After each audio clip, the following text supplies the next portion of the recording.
పురపాలక పట్టణాభివృద్ధి శాఖకు 11,490 కోట్ల రూపాయల కేటాయింపును ప్రతిపాదిస్తున్నాను.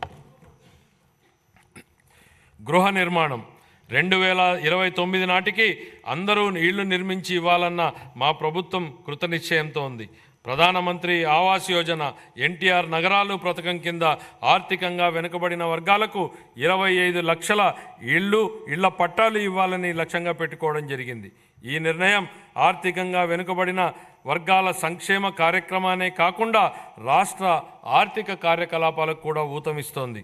ఈ కార్యక్రమం కింద ఇంటి స్థలాన్ని కానీ పక్కా ఇళ్ళు లేని వారికి ఇళ్ల స్థలాల పట్టాలు మంజూరు చేయడం జరుగుతుంది.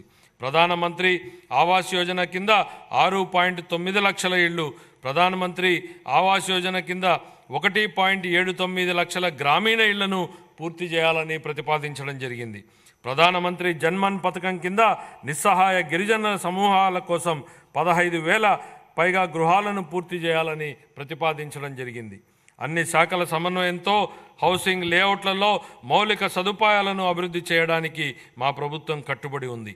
2024-25 ఆర్థిక సంవత్సరానికి గృహ నిర్మాణ శాఖకు 4,012 కోట్ల రూపాయల కేటాయింపుని ప్రతిపాదిస్తున్నాను. జలవనరుల నిర్వహణ, సాగునీటి రంగాన్ని గత ప్రభుత్వం పూర్తిగా నిర్లక్ష్యం చేసింది. వంశధార స్టేజ్ 2, హంద్రీనీవా సుజల స్రవంతి 2వ దశ, వెలుగొండ ప్రాజెక్టు, తోటపల్లి బ్యారేజు, గజపతి నగరం బ్రాంచ్ కెనాల్, చింతలపూడి ఎత్తిపోతల పథకం, Pulichintala Gundlakamma reservoir, Somasila Swarnamukhi link canal వంటి సాగునీటి ప్రాజెక్టుల్లో ఏ ఒక్కదానిలోనూ పురోగతి లేదు. పోలవరం విషయంలో కేంద్ర జలశక్తి మంత్రిత్వ శాఖకు చెందిన పోలవరం ప్రాజెక్టు అథారిటీ సలహాలను పట్టించుకోకుండా నిర్మాణ కీలక దశలో ఉన్నప్పుడు ఏజెన్సీని హఠాత్తుగా మార్చడం వలన డయాఫ్రమ్ గోడ కూలి ప్రాజెక్టు నిర్మాణంలో తీవ్ర జాప్యం జరిగింది. ప్రాజెక్టు ప్రయోజనాల కోసం ఏళ్ల తరబడి ఎదురు చూస్తున్న ఆంధ్ర, ఉత్తరాంధ్ర మరియు రాయలసీమ వాసులకు ఈ జాప్యం కలవరపెడుతోంది.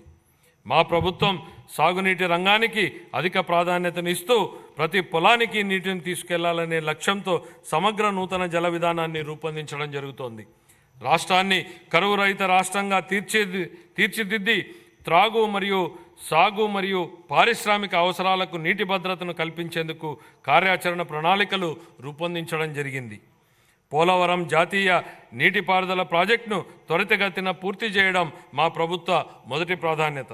చింతలపూడి ఎత్తిపోతల పథకం, బొడ్డేపల్లి రాజగోపాలరావు వంశధార ప్రాజెక్టు 2వ దశ, Poola Subbaiah Veligonda project, Handri Neeva Sujala Sravanthi project, Tungabhadra high level canal వ్యవస్థ మెరుగుదల, చిన్న నీటి పారుదల, వాటర్ షెడ్, భూగర్భ జలాల నిర్వహణతో సహా నిర్మాణంలో ఉన్న అన్ని ప్రాజెక్టులను పూర్తి చేసేందుకు మా ప్రాజెక్టు కట్టుబడి ఉంది. వీటితో పాటు అదనంగా భవనాసి చెరువు మార్పిడి ప్రాజెక్టును మరియు మహేంద్ర తనయ ఆఫ్షోర్ ప్రాజెక్టును చేపట్టాలని మా ప్రభుత్వం భావిస్తోంది.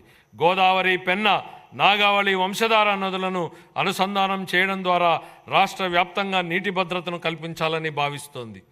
2024-25 ఆర్థిక సంవత్సరానికి జలవనరుల శాఖకు 16,000